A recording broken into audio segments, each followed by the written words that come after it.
शिवाय। श्री शिवाय नमस्तुभ्यम।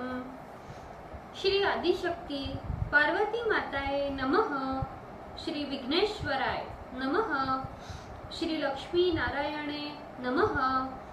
श्री सरस्वती ब्रह्माय नमः। श्री सियारामे नमः। श्री रामदास हनुमाने नमः। श्री राधे श्यामे नमः। हे शिवजी, તમારી કૃપાથી હું આ શિવ પુરાણ વાંચી રહી છું અને મારી મમ્મી, બેન અને તમામ શ્રોતા આ શિવ પુરાણ સાંભળી રહ્યા છે। અમે બધા આ શિવ પુરાણનું જ્ઞાન પ્રાપ્ત કરી શકીએ એટલી શક્તિ પ્રદાન કરજો અને શિવ પુરાણનું તેજ સહી શકીએ એટલી ક્ષમતા પ્રદાન કરજો।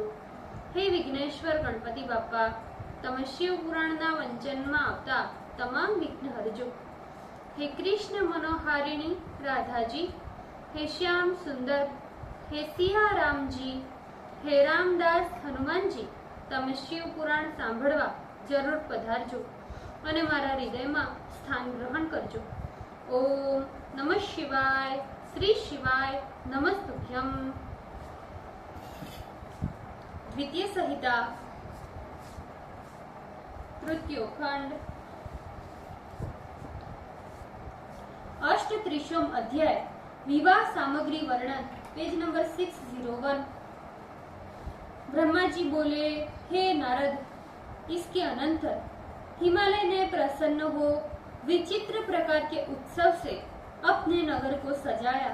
उन्होंने सभी राजमार्ग को स्वच्छ कराकर जल छिड़कवाया। सभी प्रकार की रिद्धि सिद्धि से नगर को अलंकृत किया तथा अनेक फाटक बनवाकर केले के खंभे तथा मंगल द्रव्यों से उसे सुसज्जित किया। आंगन में केले के खंभे लगवाए गए। रेशमी सूत्रों से आम का पल्लव बांधकर बंधनवार, जिसमें मालती की माला बंधी हुई थी, लटकाए गए और उस आंगन के चारों दिशाओं में कल्याणकारी मंगल द्रव्य सजाए गए। हे हिमालय ने महाप्रभावशाली गर्गाचार्य की आज्ञा अनुसार अपनी कन्या के विवाह निमित्त प्रसन्नता से सारी सामग्री तथा समस्त मंगल द्रव्य एकत्रित किए। उन्होंने विश्वकर्मा को बुलाकर मंडप तथा अत्यंत विस्तीर्ण वेदिका का निर्माण कराया। हे नारद जी, वो मंडप 10,000 योजन लंबा था, जो अनेक लक्षणों से युक्त तथा अनेक आश्चर्यों से परिपूर्ण था। स्थावर चित्र की रचना जंगम के सदृश ही होने से वो मंडप चारों ओर अद्भुत पदार्थों से परिपूर्ण हो गया। विश्वकर्मा की स्थावर रचना से विशेष रूप से जंगम को तथा जंगम रचना ने स्थावर रचना को पराजित कर दिया। जल की रचना से स्थल भूमि जीत ली गई। बड़े बड़े विशेषज्ञों को भी पता नहीं लगता था कि कौन जल है और कौन स्थल है। कहीं पर कृत्रिम सिंह तथा सारसों की पंक्ति बनी हुई थी, कहीं पर अत्यंत मनोहर कृत्रिम मोर बने हुए थे, कहीं पुरुषों के साथ नाचती हुई स्त्रियों के चित्र बनाए गए थे। वे कृत्रिम स्त्रियां अपनी दृष्टि से दिखते हुए मानो पुरुषों को मोह रही थी। इसी प्रकार हाथ में धनुष धारण किए मनोहर द्वारपाल स्थावर होकर भी प्राणधारियों जैसे ही प्रतीत होते थे। द्वार पर क्षीर सागर से उत्पन्न हुई सर्वलक्षण युक्त साक्षात लक्ष्मी के समान महालक्ष्मी की अद्भुत मूर्ति बनाई गई थी। द्वार पर हाथी के बने हुए चित्र असली हाथी के समान ही दिखाई पड़ते थे। इसी प्रकार घुड़सवारों से युक्त अश्व तथा गजरोहियों से युक्त गज, आश्चर्यपूर्ण रथी से युक्त रथ भी समता में किसी प्रकार जीवधारी से कम नहीं थे। अनेक प्रकार के वाहन तथा पैदल कृत्रिम होते हुए भी अकृत्रिम जैसे प्रतीत हो रहे थे। इतना ही नहीं, विश्वकर्मा ने सबको मोहित करने के लिए बड़े कौशल के साथ देवताओं तथा मुनियों के भी चित्र बनाए।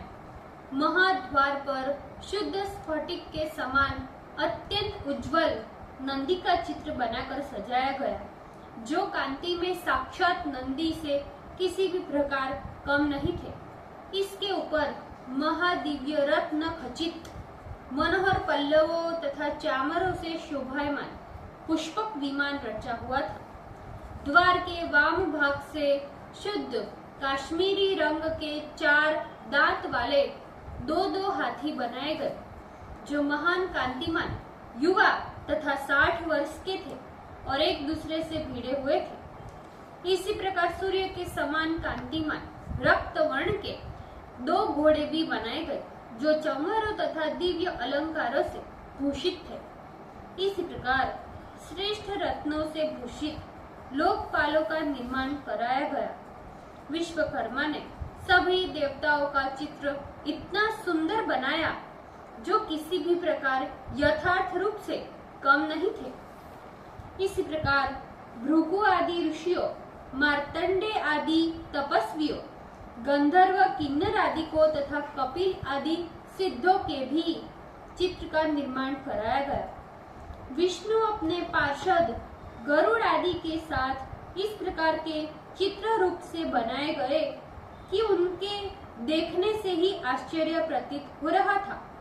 हे नारद, इस प्रकार अपने पुत्रों तथा वेदों एवं परिवार के सहित सूक्त का पाठ करते हुए मुझ ब्रह्मा के चित्र का भी निर्माण कराया गया।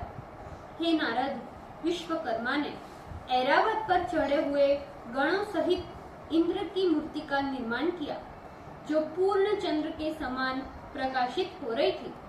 हे देवर्षि, बहुत तो हम क्या कहें।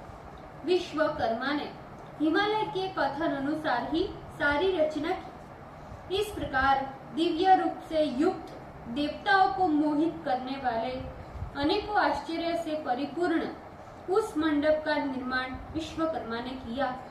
तदंतर महाबुद्धिमान विश्वकर्मा ने हिमालय की आज्ञा पाकर देवताओं के निवास के लिए तत्लोकों की यत्नपूर्वक रचना की। देवताओं को सुख देने वाले अत्यंत स्वच्छ तथा आश्चर्यकारक दिव्य खटिया की भी विश्वकर्मा ने निर्माण की। उन्होंने यथार्थ सप्त लोकों के समान ही सप्त लोकों की भी अद्भुत रचना की। तदंतर स्वयंभू ब्रह्मदेव के निवास के लिए परम सुंदर देदीप्यमान सत्यलोक नामक स्थान की रचना की। विष्णु के लिए वैकुंठ नामक स्थान क्षण मात्र में बना दिया, जो महोज्वल दिव्य तथा नाना प्रकार के आश्चर्य से युक्त था। संपूर्ण ऐश्वर्य से युक्त अत्यंत अद्भुत दिव्य इंद्र के गृह का निर्माण किया। उसी प्रकार उन्होंने लोकपालों के लिए भी प्रीति पूर्वक सुंदर दिव्य एवं अद्भुत तथा महान गृहों की रचना की।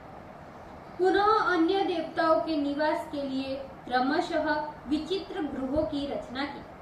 शिव जी से वर प्राप्त करने के कारण महाबुद्धिमान विश्वकर्मा ने क्षण भर में ही शिव के संतोष के निमित्त देवताओं के सारे स्थान का निर्माण कर दिया। उन्होंने शिवलोक में रहने वाले परमोज्वल महाविचित्र अत्यंत प्रभावशाली देवताओं से पूजित गिरीश के चिन्हों से युक्त शिव गृह का निर्माण किया। विश्वकर्मा की ये रचना सबको आश्चर्य में डालने वाली, परमोज्वल तथा शिव के संतोषार्थ थी। इस प्रकार सारा लौकिक व्यवहार पूर्ण कर हिमालय अत्यंत प्रेम से शिवागमन की प्रतीक्षा करने लगे। हे नारद, हिमालय के यहाँ महान आनंदमयी वृतांत हमने तुमसे कहा। अब आगे तुम क्या सुनना चाहते हो? ओम नमः शिवाय। श्री शिवाय नमस्तुभ्यम। ભૂલચૂક માફ કરજો શિવજી, કૃપા રાખજો। આજના શિવ પુરાણના વંચનનું પુણ્ય મને પ્રદાન કરજો શિવજી। ઓમ નમઃ શિવાય। શ્રી શિવાય નમસ્તુભ્યમ।